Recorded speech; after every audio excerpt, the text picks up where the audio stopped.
Grigori Gusakov dan Anatoly Kornev keduanya berusia 10 tahun, berjingkat-jingkat melalui hutan gelap yang dalam yang berbatasan dengan desa Rusia kuno mereka, Obreshcheny. Saat itu tahun 1990, waktu yang penuh gejolak bagi rakyat Rusia, mengingat Uni Soviet berada di jurang kehancuran. Namun bagi dua pemuda ini, geopolitik global adalah hal terakhir yang ada di benak mereka. Mereka terlalu sibuk berburu penyihir legendaris dan mengerikannya hanya dikenal sebagai Baba Yaga. Bagi penonton kami yang tumbuh di Eropa Timur atau mereka yang paling tidak akrab dengan cerita rakyat Slavia dan atau serial film John Wick, penyebutan nama Baba Yaga mungkin akan membuatmu sedikit merinding. Dan jika tidak, tunggu saja. Di akhir video ini kamu akan takut pergi ke hutan sendirian. Bukan berarti pergi dengan orang lain akan menyelamatkanmu, karena Grigori dan Anatoly kecil yang malang akan menemukan jalan yang sulit. Mereka berjalan melalui hutan ajaib itu. Menurut standar kami, anak laki-laki itu tangguh dan keras kepala. Bagaimanapun juga, hutan belantara Rusia bisa jadi tempat yang brutal untuk tumbuh. Dan di kota seperti Obreshcheny, cara lama dengan ketabahan dan ketekunan lebih dihargai daripada ketakutan dan kehati-hatian. Semua kecuali untuk satu area tertentu, supernatural. Seperti banyak desa kecil di seluruh dunia, pada setiap titik dalam sejarah, Obreshcheny memiliki banyak tahayul lokal. Yang utama di antara mereka adalah kepercayaan bahwa hutan setempat disihir dan bahwa ketika orang-orang berkeliaran di antara pepohonan, banyak dari mereka tidak akan pernah kembali. Mereka akan jatuh ke dalam cengkeraman keriput penyihir karnivora Baba Yaga dan tulang mereka akan terletak di antara akar dan daun mati sampai suatu hari nanti mereka hancur menjadi debu.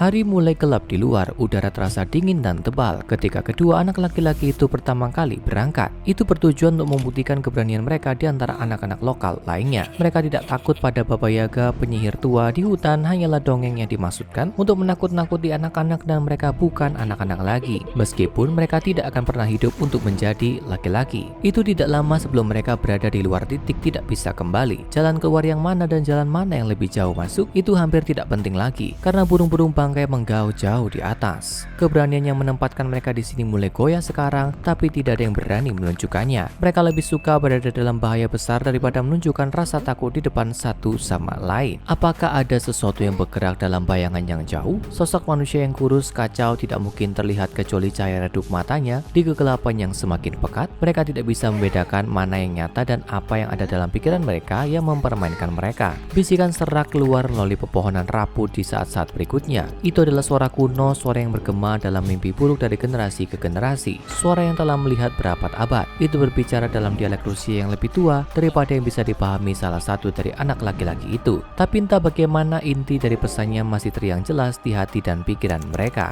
Selamat datang anak-anak kecil di hutanku. Di sini hidupmu hilang. Kamu adalah milik saya. Saya berharap untuk bangunnya daging empuk dari tulang mudamu. Hanya itu yang perlu mereka dengar untuk mulai berlari. Grigori dan Anatoly berbalik dan melarikan diri, berteriak minta tolong di dalam kegelapan hutan. Keduanya tersentak saat mereka berlari melalui apa yang tampak seperti jaring laba-laba raksasa. Mereka meludah dan tergagap mencoba menepis helaian sutra saat mereka lari dari suara itu. Sedikit yang mereka tahu, apa yang baru saja mereka lewati bukanlah jaring laba-laba. Mereka mencoba maju, tapi langkah mereka melambat. Hutan berubah di sekitar mereka, memutar, bergeser, berkilau. Apa yang tampak menakutkan sebelumnya tiba-tiba menjadi anehnya indah. Kedua anak laki-laki itu hanya berdiri dan menyaksikan hutan berubah menjadi pertunjukan cahaya, teknik warna yang indah, tidak seperti apapun yang pernah mereka lihat sebelumnya. Sosok-sosok aneh melompat dan menari-nari di antara dedaunan. Saat sosok tinggi mendekati mereka dari pepohonan, seorang gadis cantik berambut pirang. Kedua anak laki-laki itu terpesona olehnya. Hati mereka dipenuhi dengan cahaya keemasan murni. Mengapa mereka berlari sebelumnya? Mereka bahkan tidak bisa mengingatnya. Mereka tersenyum saat wanita itu mendekati mereka dengan gaun panjang yang tergerai sambil tersenyum kembali. Dia seperti sesuatu yang keluar dari dongeng. Mereka tidak bereaksi. Mereka bahkan tidak menyadari apa yang sedang terjadi ketika rahang nenek tua yang mengerikan itu menutup di sekitar tengkorak mereka untuk terakhir kalinya. Grigori dan Anatoly tidak pernah terlihat lagi. Hanya dua anak lain yang hilang di hutan. Data terbaru dalam daftar panjang tragedi yang melanda desa Obreshcheny. Tapi mereka juga sentakannya membuat muak. Penduduk desa muak hidup dalam ketakutan di bawah penyihir dongeng. Mereka akan membalas dendam. Orang-orang desa mengumpulkan senjata mereka dan membentuk kelompok berburu. Senjata, obor, pisau, kapak, dan amarah. Mereka akan membunuh binatang buas yang telah mengambil begitu banyak teman dan anak-anak mereka di hutan. Segera setelah pasukan mereka berkumpul, mereka menyerbu ke dalam hutan mencari darah. Dengan keunggulan numerik dan tekad bulat mereka, tidak butuh waktu lama bagi mereka untuk menemukan monster di hutan. Dia sama menakutkan dan mengerikan mengerikannya seperti yang mereka perkirakan. Nenek yang keriput menggeram dengan jari-jari yang panjang mencakar dan taring yang kotor. Mereka berhasil menangkapnya dan bersiap untuk melepaskan tembakan. Tapi tidak satupun dari mereka siap untuk serangan balasan Baba Yaga.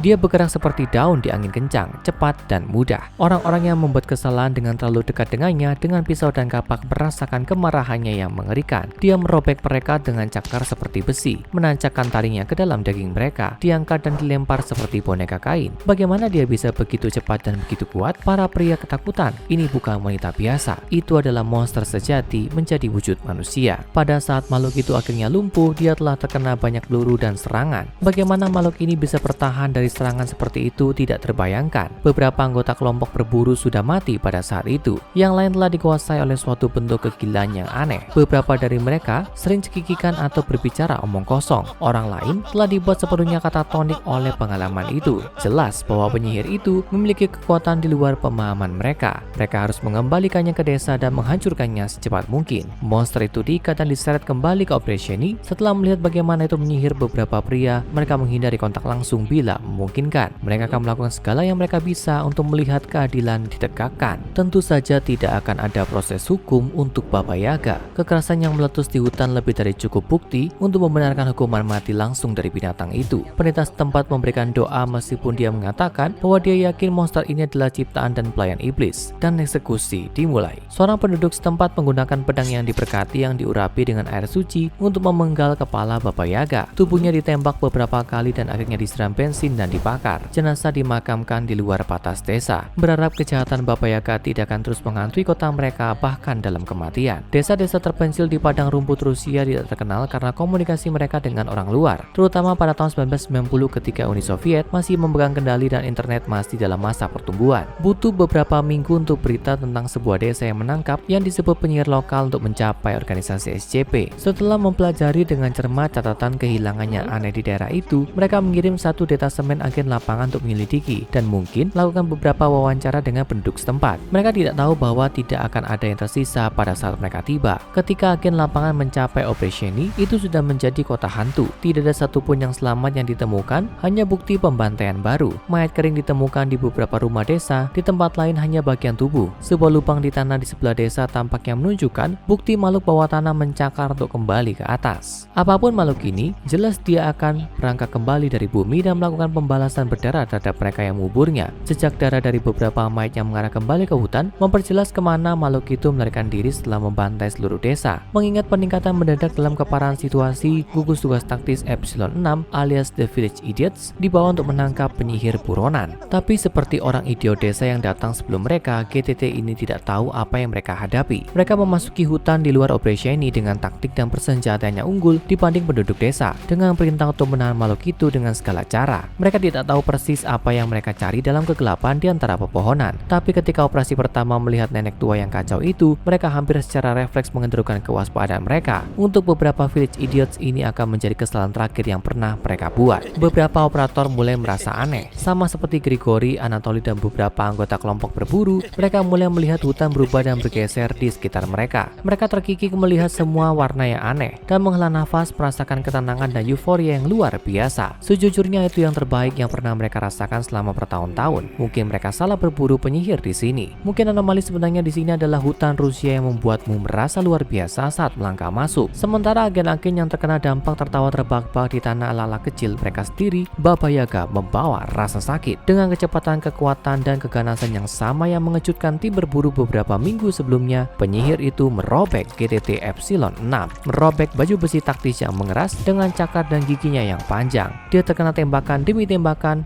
obat penenang yang cukup untuk menjatuhkan seekor gajah. Tapi dia terus berjuang. Pada akhirnya pelatihan dan keunggulan nomrek dari gugus tugas menang. Mereka dapat mengamankan dan menahan Baba Yaga, segera mengubah namanya menjadi SCP-352 dan membawanya ke lokasi penahanan organisasi terdekat untuk studi lebih lanjut. Di sana mereka secara resmi mencatat semua detailnya, dari kecepatan dan kekuatan luar biasa makhluk itu hingga kemampuan regenerasinya yang begitu luas sehingga dia bahkan bisa bertahan hidup setelah dipenggal dan dibakar. Tapi bagaimana dengan efek halusinogen? Seperti laba-laba yang lapar, kekuatan Baba Yaga yang sebenarnya adalah kemampuannya untuk memintal jaring yang mematikan. Tubuhnya mampu menghasilkan serat panjang, tipis seperti rambut, masing-masing dilapisi dengan enzim halusinogen kuat yang menimbulkan rasa tenang, ketenangan euforia pada korban banyak. Saat tidak menyerang banyak target, makhluk itu terkadang membutuhkan waktu berhari-hari untuk memakan satu korban yang masih hidup, memisahkan mereka dan memakannya sepotong demi sepotong. Berbicara tentang makan, seperti yang mungkin bisa kamu bayangkan, untuk menjaga agar SCP-352 tetap terkendali, sangat ideal untuk memastikannya tidak lapar dan marah. Agar 352 tetap terjaga dengan baik, mereka perlu menimbun makanan favoritnya, daging manusia. Meskipun secara khusus, 352 sangat menyukai bayi. Sementara organisasi saat ini sedang menjajaki cara-cara yang tidak biasa untuk memberi makan Baba Yaga. Sampai cara-cara itu benar-benar selesai, mereka perlu memberi makan monster ini dengan cara kuno, hanya akan menarik makanan sebagai hukuman jika dia mencoba untuk melarikan diri. Lagi pula ada alasan yang sangat bagus mengapa orang tua dan anak-anak di seluruh dunia Slavia takut pada Baba Yaga. Dia selalu lapar, dan pada akhirnya dia selalu mendapatkan apa yang dia inginkan. Sekarang tonton SCP-3999, Aku Adalah Pusat Segala Sesuatu Yang Terjadi Padaku, dan Waldo Menemukanmu. SCP-4885, Temukan Dia untuk lebih banyak anomali paling menakutkan di luar sana.